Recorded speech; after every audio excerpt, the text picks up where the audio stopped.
What's up, you guys? It's Jason from RPM, and today we're going to be taking a look at the 4-seat Pro R, Turbo R, and 4-seat Pro XP auxiliary gas tanks that we offer. As a lot of Pro R owners know, these things love to drink fuel, and that can cut back on some fun. So what we've done is created a way to extend the length of the fun by extending the length of the fuel range. So these are our gas tanks that we offer for the Pro R 4-seater. And as I mentioned, these fit the Turbo R, Pro XP, and of course the Pro R 4-seaters. So we do have them for 2-seat models. We also have them for the Pro XP 2-seaters, X3s, and we're always developing new models, so there'll be more to come. What we have here is the auxiliary fuel tank. This is a 4.5 gallon fuel tank. And this one is pretty much hidden away, is the best way to explain it. So when we built these fuel tanks, they're a 4mm thick aluminum. They include everything you need. So you're gonna get a fuel pump, you're gonna get your wiring harness with a toggle switch, it's a momentary switch, all of your fuel line fittings, and all your fuel line. So a lot of our fuel line fittings are all gonna be proprietary to the RPM gas tanks, and we think that's pretty cool in the sense that we build all of our own fittings that we need.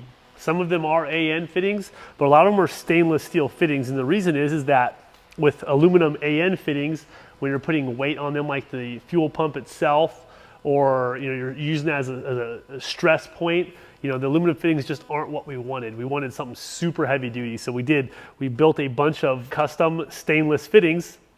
And these come with all of our gas tanks, usually where the fuel pump mounts or where the fuel pump hangs. If it's seeing some stress, we're using a stainless steel fitting, and they're super universal. That's it for the auxiliary fuel tank. Moving down here is our floorboard tanks.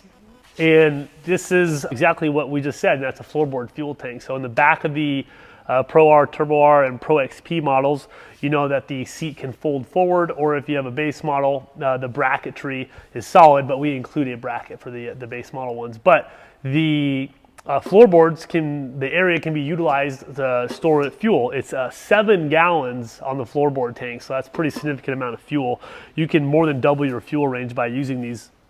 And the cool thing is for guys who do a lot of pre-running, or if you're getting ready to do a crazy trip, instead of doing these fuel bags or fuel cans in your car, you can run these. And you can run a floorboard tank on both sides of the car, and you can run an auxiliary tank. So you could be running 3 auxiliary fuel tanks at once. And you want to do 2, you can do 2. You want to do just 1, you can do just 1. And you can actually unhook them from each other. So let's say you're running a floorboard tank and an auxiliary fuel tank, and you want to remove this one. It's that easy. It's literally an AN fitting, 1 fuel line, unplug it, and it's out of the car. So all of our fuel pumps are mounted to the tanks. They're external, and they're 1.3 gallons per minute. So in the off-road vehicle transfer tanks and auxiliary fuel tanks, that's pretty fast. So it's cooking right along. All right, let's go look at these puppies in the cars. So the 4.5 gallon auxiliary fuel tank, that's right here. That's what it looks like installed.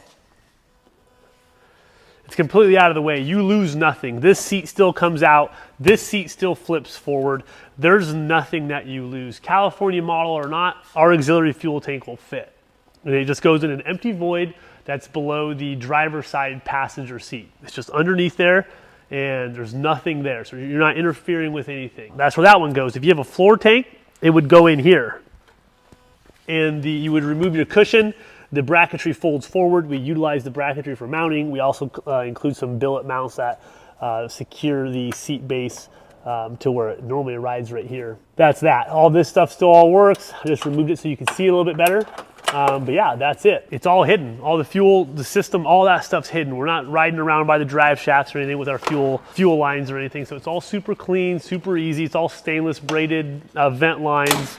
And we use some super heavy duty 6AN fuel line as well. And going back to the vent, a lot of guys ask, well, how does it vent? How does it fill? Where does it fill up? How does it transfer fuel? And again, we're using a 1.3 gallon fuel per minute fuel pump, and we're on a momentary switch, so you have to hold the switch for it to transfer, so there's no overfilling. But if you were to overfill, it would transfer back into the auxiliary fuel tank through the vent line, just like the factory tank would do. So we are actually filling into the factory fuel tank. We're not like using gravity or anything wishy-washy like that. It's just transferring fuel from the auxiliary fuel tank back into the factory fuel tank. We're doing it at the fill neck, the factory fill neck, with a bulkhead fitting. And it's super non-intrusive, super easy to install. Everything's pretty straightforward. And like I said, it's all pretty well plug and play. Our instructions are super clear.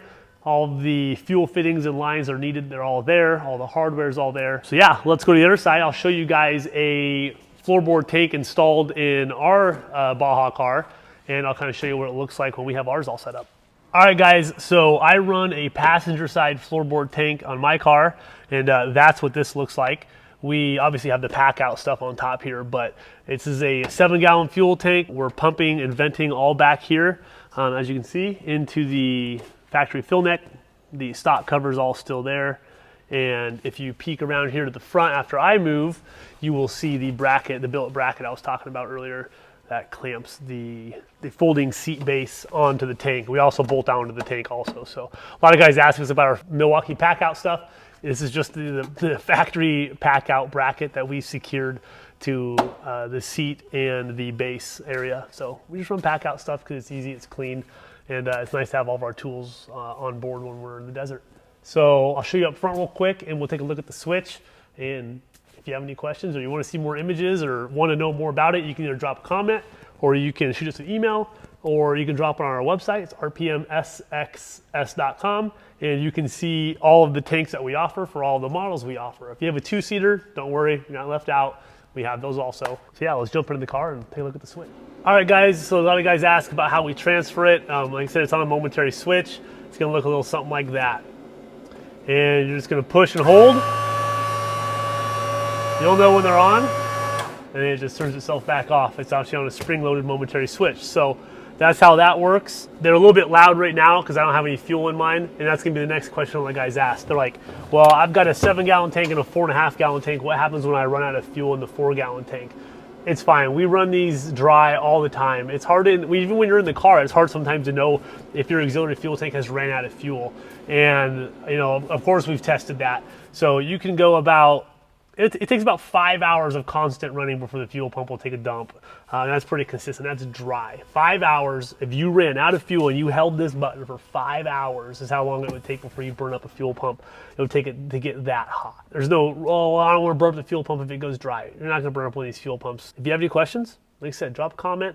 Visit us. It's RPMSxS.com. We make these fuel tanks and systems for other cars. So if you've got one and we don't offer it, let us know. It's something we want to develop. So check it out, you guys.